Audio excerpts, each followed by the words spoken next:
Assalamualaikum warahmatullahi wabarakatuh. Saya Lailinda Sairrohmawati. Di sini saya akan menyampaikan hasil dari makalah saya. Yang pertama adalah mengenai SKKPD. Salah satu aspek perkembangan peserta didik ini adalah kematangan hubungan dengan teman sebaya. Kematangan hubungan dengan teman sebaya ini merupakan keterampilan yang dimiliki peserta didik meliputi perilaku kognitif, sosial, emosi yang berkaitan dan berhubungan dengan teman sebaya. Nah, kelompok sebaya ini itu sangat penting bagi peserta didik.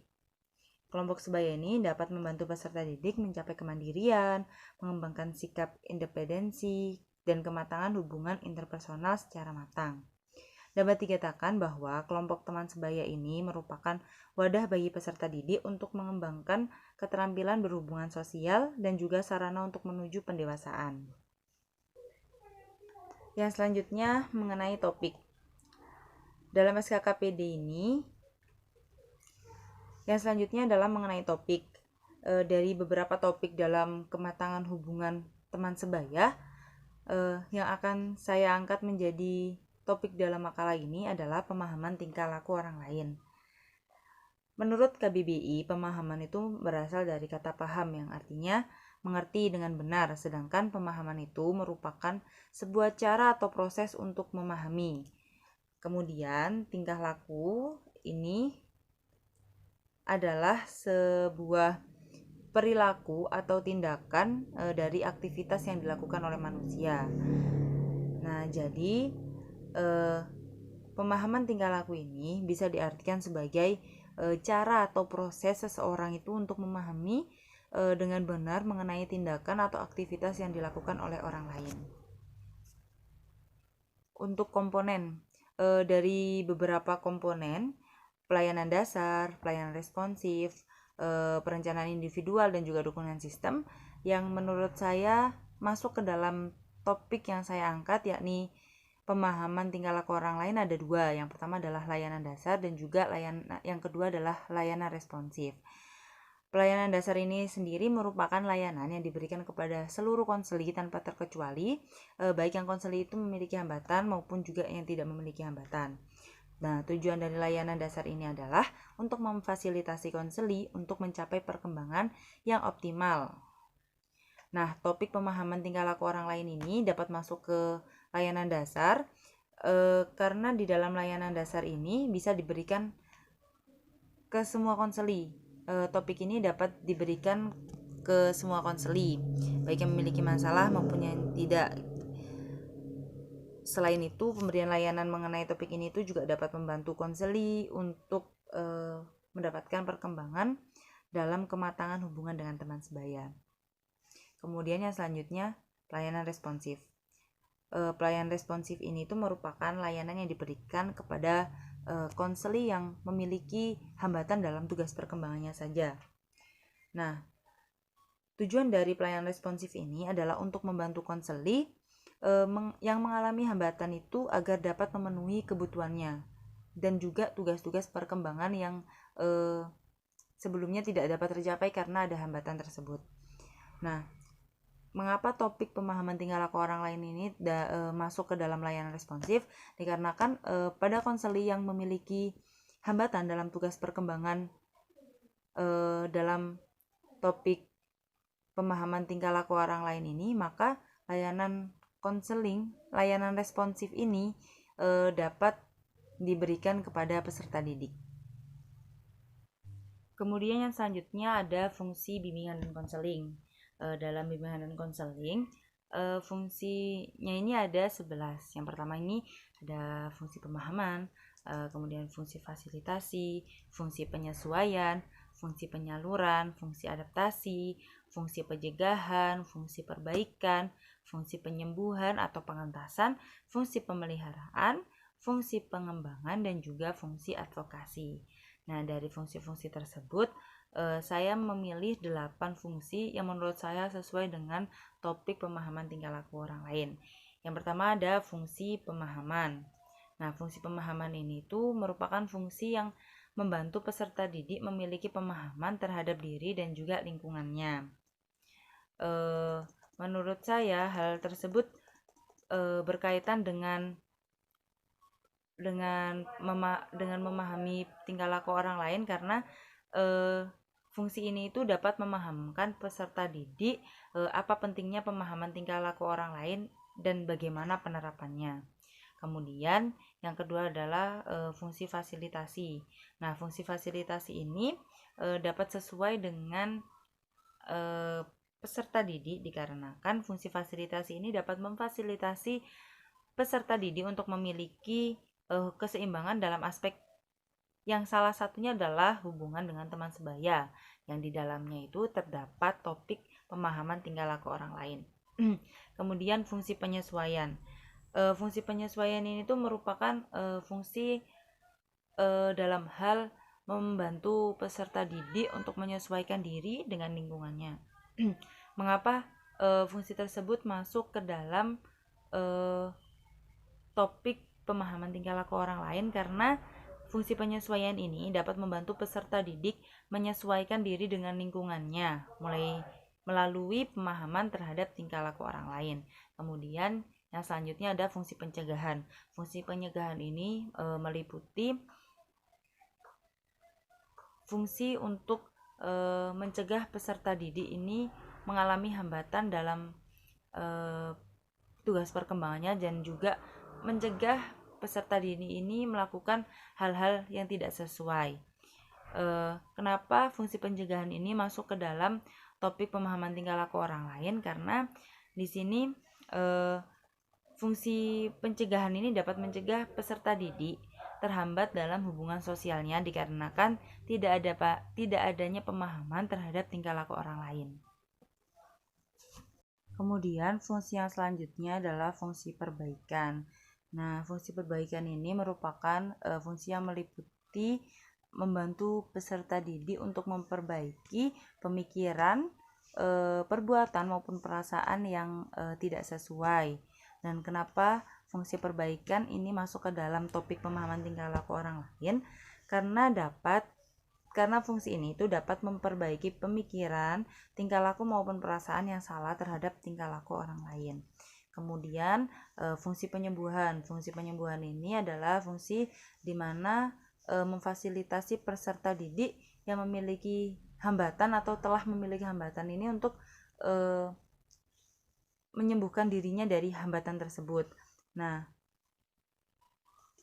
mengapa fungsi ini masuk ke dalam topik memahami tingkah laku orang lain? Karena di sini itu fungsi penyembuhan ini dapat menyembuhkan atau mengentas peserta didik yang memiliki permasalahan terhadap perkembangan sosial berkaitan dengan tingkah laku orang lain. Kemudian selanjutnya fungsi pemeliharaan. Nah, fungsi pemeliharaan ini itu meliputi bagaimana menjaga, memelihara terhadap pemahaman, pikiran, tingkah laku, perasaan, dan yang lainnya yang dimiliki peserta didik, dan hal tersebut itu sudah tepat. Nah, mengapa fungsi pemeliharaan ini masuk ke dalam topik memahami tingkah laku orang lain? Karena fungsi pemeliharaan ini itu dapat memelihara pemahaman, pikiran, serta perasaan peserta didik yang telah baik dalam memahami tingkah laku orang lain. Kemudian yang terakhir adalah fungsi pengembangan. Fungsi pengembangan ini itu merupakan fungsi yang berkaitan dengan perkembangan peserta didik. Pengembangan peserta didik ini dapat dilakukan dengan berkoordinasi atau berkolaborasi dengan berbagai pihak yang mendukung. Kemudian mengapa fungsi pengembangan ini dapat masuk ke dalam topik pemahaman tingkah laku orang lain? Karena fungsi pemahaman ini dapat mengembangkan peserta didik dalam bidang sosial, lebih tepatnya dalam berhubungan dengan teman sebaya, yakni pemahaman tingkah laku orang lain.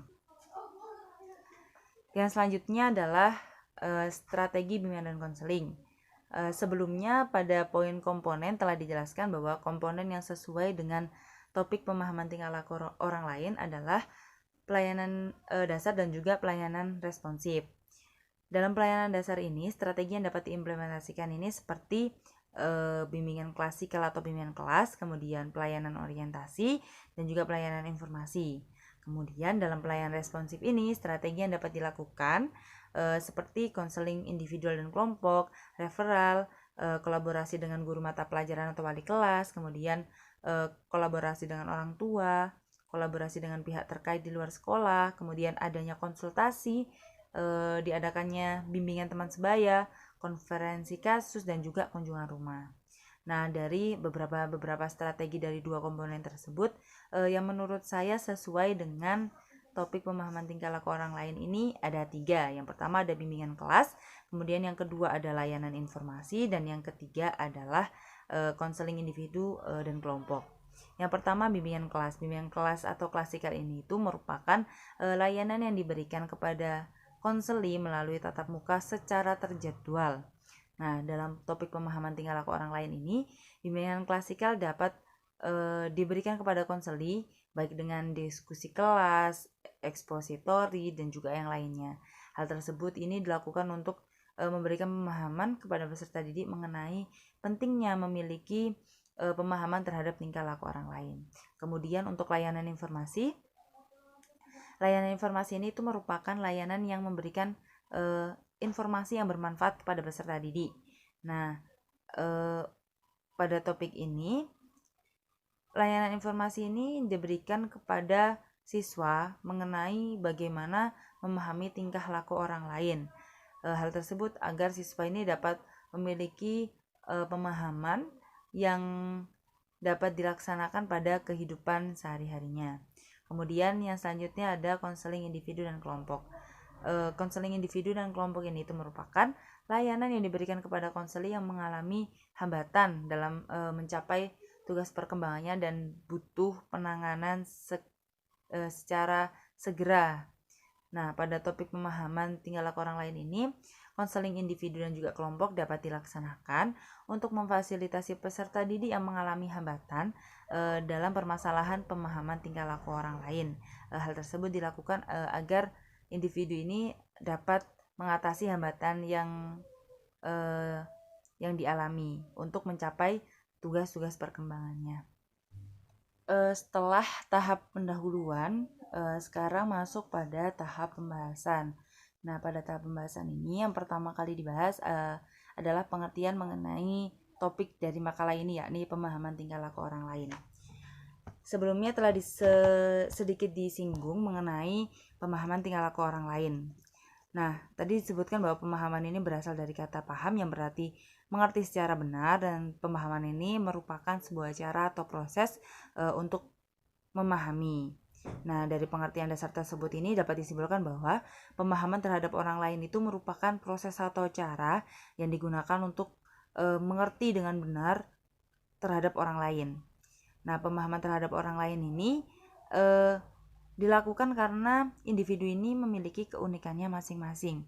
Nah, tiap individu ini memiliki cara pandangnya yang mereka anggap benar untuk melihat suatu kejadian, situasi, dan lainnya. Oleh karena itu, pemahaman terhadap orang lain ini sangat diperlukan agar individu ini tetap dapat berinteraksi dan menjalankan komunikasi kepada tiap individu yang memiliki perbedaan dan keunikannya masing-masing. Kemudian tingkah laku tadi juga sudah disebutkan bahwa tingkah laku itu merupakan perilaku atau tindakan atau aktivitas yang dilakukan oleh manusia. Tingkah laku juga dapat dikatakan sebagai suatu respon dari stimulus yang diberikan. Beberapa tingkah laku ini ada yang dapat diamati dan juga ada yang tidak dapat diamati. Jadi dapat disimpulkan dari pengertian tersebut bahwa pemahaman tingkah laku orang lain itu merupakan cara atau proses seseorang memahami dengan benar mengenai tindakan atau aktivitas yang dilakukan oleh orang lain. Kemudian yang selanjutnya ada faktor-faktor yang mempengaruhi pemahaman terhadap tingkah laku orang lain. Yang pertama ini ada kematangan emosi, kemudian ada empati, pemahaman diri, pendidikan, dan juga lingkungan. Untuk kematangan emosi sendiri ini merupakan suatu keadaan atau kondisi seorang yang telah mencapai tingkat kedewasaan dalam hal perkembangan emosi. Nah, tingkat pendewasaan emosional ini dapat dilihat ketika seseorang itu telah mampu menunjukkan dan mengontrol emosi yang ia miliki. Menurut Maslow dalam Komarudin, salah satu aspek kematangan emosi adalah dapat menerima diri sendiri dan orang lain seperti apa adanya. Nah, dalam topik pemahaman tingkah laku orang lain ini, kematangan emosi ini sangat diperlukan. Karena apabila seseorang telah memiliki kematangan emosi, maka ia akan dapat mengontrol emosi yang mereka miliki terhadap tingkah laku orang lain. Kemudian yang selanjutnya empati. Empati ini tuh merupakan kemampuan untuk merasakan keadaan emosional orang lain. Kemudian empati juga bisa mencoba membantu dan mengambil perspektif dari sudut pandang orang lain. Empati ini tuh memungkinkan seseorang untuk dapat memahami maksud orang lain. Apabila dikaitkan dengan pemahaman tingkah laku orang lain, maka seseorang yang memiliki empati yang tinggi, ia dapat memahami mengenai mengapa orang lain berperilaku demikian, sehingga ia dapat bertoleransi terhadap tingkah laku tersebut. Selanjutnya ada pemahaman diri. Pemahaman diri ini merupakan pengenalan secara mendalam atas potensi-potensi yang ada pada diri.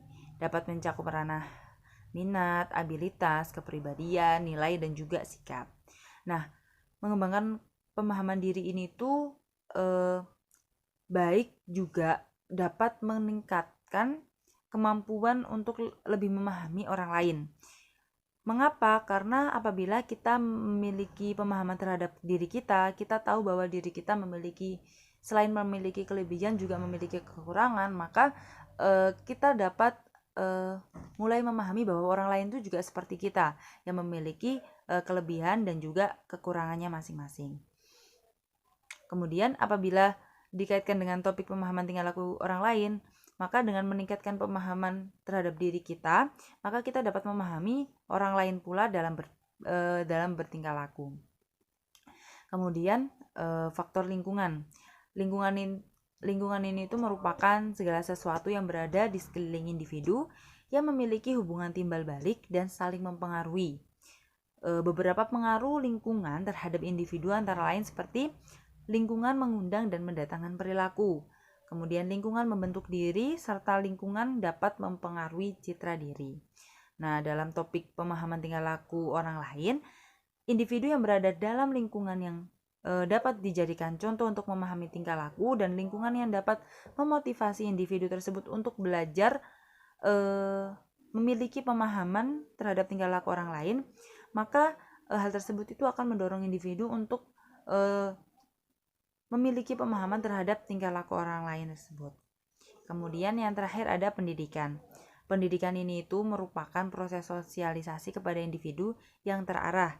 Nah, individu selain dikenalkan kepada norma-norma lingkungan dekat, norma kehidupan bangsa, dan norma kehidupan antar bangsa. Di sini, pendidikan ini juga mengajarkan bagaimana etika pergaulan dan pendidikan moral.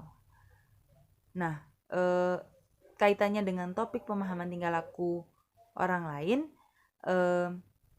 pendidikan ini tuh berhubungan dengan penanaman kepada peserta didik bagaimana pentingnya pemahaman tingkah laku orang lain untuk dapat tetap berinteraksi sosial di lingkungan yang tingkah laku orang itu memiliki banyak keunikan dan perbedaan. Kemudian selanjutnya beberapa cara yang dapat dilakukan untuk memiliki pemahaman terhadap tingkah laku orang lain. Yang pertama adalah berpikir terbuka. Keterbukaan pikiran ini tuh merupakan sikap menerima berbagai ide, argumen, informasi, dan juga lainnya. Ketika individu ini memiliki pikiran yang terbuka, maka penerimaan terhadap berbagai jenis tingkah laku pun akan dapat dimiliki oleh individu. Kemudian yang kedua, mempelajari tentang keragaman tingkah laku. Sebelumnya pada faktor telah disebutkan bahwa salah satu yang mempengaruhi pemahaman terhadap tingkah laku adalah pendidikan. Maka dari itu penting sekali kita untuk mempelajari mengenai keragaman tingkah laku dan faktor-faktor dari tingkah laku tersebut. Karena apabila kita memiliki pengetahuan tentang hal tersebut, maka kita akan lebih terbuka dengan berbagai tingkah laku yang ada. Kemudian yang selanjutnya adalah mencari lingkungan yang mendukung. Lingkungan ini merupakan salah satu faktor yang mempengaruhi pemahaman tingkah laku orang lain. Mencari lingkungan yang tepat ini dapat mendukung dan mencontohkan bagaimana mengenai pemahaman terhadap tingkah laku itu sendiri. Sehingga ini sangat-sangat bermanfaat bagi orang yang dalam tahap perkembangan untuk mencapai perkembangan dalam aspek. Yang selanjutnya adalah mencari lingkungan yang mendukung. Lingkungan di sekitar merupakan salah satu faktor yang mempengaruhi pemahaman tingkah laku orang lain. Sehingga mencari lingkungan yang tepat dapat mendukung dan mencontohkan berbagai hal mengenai pemahaman tingkah laku orang lain, dan hal tersebut itu akan sangat membantu individu itu dalam berproses untuk memahami tingkah laku orang lain. Kemudian yang selanjutnya adalah keterkaitan topik dengan remaja. Remaja ini itu merupakan usia transisi perkembangan antara usia kanak-kanak dan juga usia dewasa. Umumnya masa remaja ini itu dimulai pada usia 12 atau 13 tahun dan berakhir pada usia belasan tahun atau awal 20 tahun. Menurut Lula Cole, mengemukakan pendapat dalam Saputro, tugas perkembangan masa remaja ini terbagi menjadi 9 kategori. Yang pertama adalah kematangan emosional, kedua pemantapan minat heteroseksual, kemudian yang ketiga kematangan sosial, yang keempat emansipasi dari kontrol keluarga, kemudian yang kelima kematangan intelektual, yang keenam memilih pekerjaan, yang ketujuh menggunakan waktu senggang secara tepat, kemudian memiliki falsafah hidup, dan yang terakhir identifikasi diri. Nah, beberapa tugas perkembangan remaja yang telah disebutkan tadi itu ada kematangan emosional dan juga kematangan sosial. Nah, salah satu hal yang mempengaruhi pemahaman tingkah laku orang lain itu merupakan salah satu dari tugas perkembangan tersebut, yakni kematangan emosional. Oleh karena itu, individu dapat dikatakan telah mencapai tugas perkembangannya. Salah satunya adalah dengan mampu dan memiliki pemahaman terhadap tingkah laku orang lain. Kemudian yang selanjutnya fakta di lapangan. Kemudian yang selanjutnya adalah fakta di lapangan. Bukan hal yang asing bila kita itu mendengar pertengkaran antar remaja dikarenakan kesalahpahaman. Beberapa berita yang saya temukan, salah satunya itu berjudul "Berawal saling tatap, dua remaja putri bertengkar di tengah keramaian kafe dan saling siram air minum".